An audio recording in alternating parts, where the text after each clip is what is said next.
Tanguy, eu queria falar um pouco sobre a visita do Merz, o chanceler alemão, ao Salão Oval.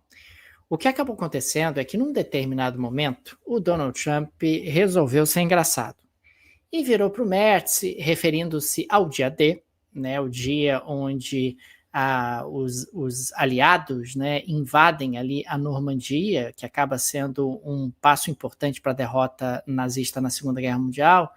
Ele, ao se referir ao dia D, disse: o dia D não foi um ótimo dia, né, para vocês e tal, tentando fazer ali uma piadoca. Eis que Meu o pai Merz, amado. Meu pai eis, amado. é, Tá.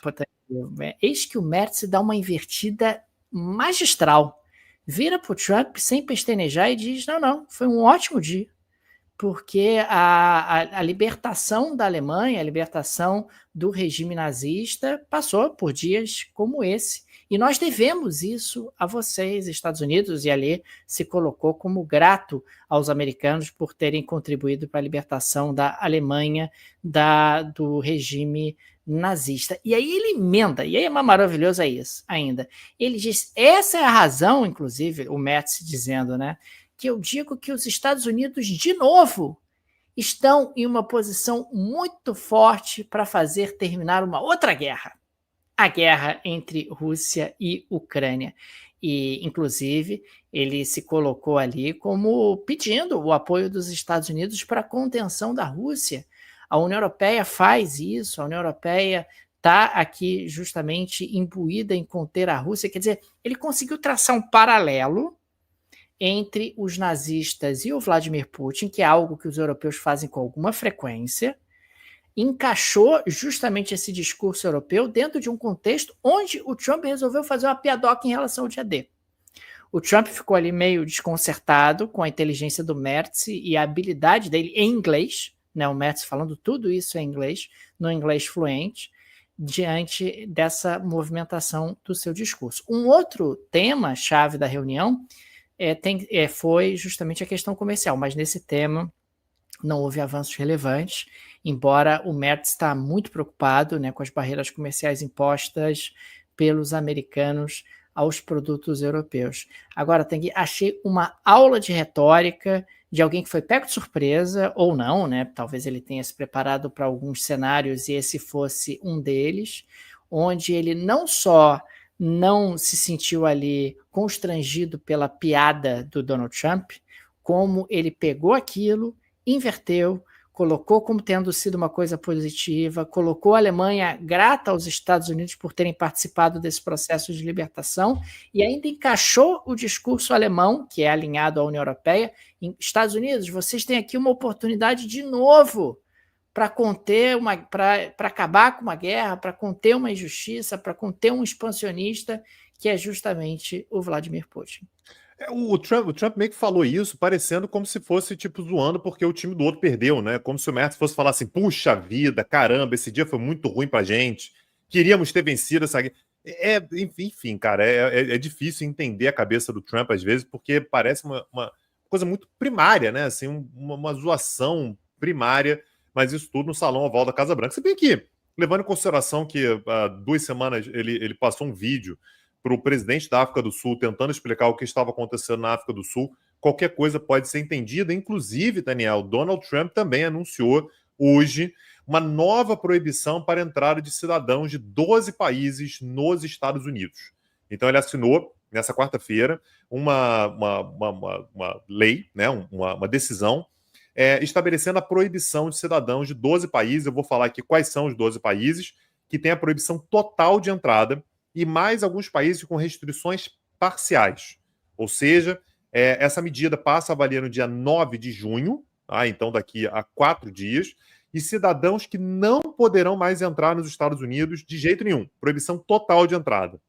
Afeganistão, Mianmar, Chad, República do Congo, Guiné Equatorial, Eritreia, Haiti, Irã, Somália, Líbia, Sudão e Iêmen.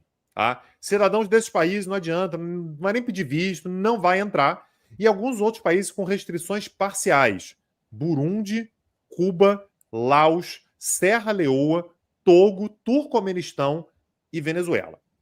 Daniel Souza, eu tô até agora tentando entender qual foi o critério, cara. Eu não faço a menor ideia de qual foi o critério. Tem países aqui com problemas graves com relação ao terrorismo, não há dúvidas disso. Tem outros que não, né? Tem outros que claramente não há exatamente uma grande preocupação. Não ficou claro qual é exatamente o critério. E eu fico sempre com a impressão, Daniel, que o objetivo nem é ter critério, o objetivo é ter uma lista que possa sair, que possa circular. Olha aí, ele está sendo duro na questão da entrada de imigrantes, né, de pessoas que queiram vir mamar nas tetas dos Estados Unidos e tudo. A maior prova disso, Daniel, é que hoje, também no dia de hoje, ele anunciou que nepaleses nos Estados Unidos podem perder o seu direito de permanecer lá. A gente está falando especificamente, Daniel, de pessoas oriundas do Nepal que foram para os Estados Unidos em 2015, quando o Nepal sofreu com um terremoto de 7,8 na escala Richter. Um terremoto de dimensões colossais que matou 9 mil pessoas na época. E à época, os Estados Unidos, né, na época o presidente era o Barack Obama, aceitaram receber. Os Estados Unidos receberam 12.700 nepaleses que estavam numa situação de desamparo completo. Desses 12.700, 5.500 têm direito de permanência garantido. E o Trump decidiu hoje, né, isso foi anunciado hoje, que os nepaleses podem perder o direito de permanecer, ou seja, você tem aí cerca de 7.200 nepaleses que podem ser mandados embora a qualquer momento, e fica sempre aquela ideia, Daniel, de que até esses 5.500 aí que têm direito de permanência garantido, dependendo, Daniel, podem ser mandados embora também. Enfim, as regras não ficam muito claras, né, e tudo meio anunciado em cima da hora. De qualquer maneira, mais informações, né, que o Trump traz, mais um contorno um pouco mais transparente, um pouco mais nítido do que ele pretende fazer exatamente com a migração, estabelecendo, portanto, pessoas que não vão poder permanecer, países, né, cidadãos de países que passam a ter uma proibição total de entrada e países com restrições parciais de entrada nos Estados Unidos.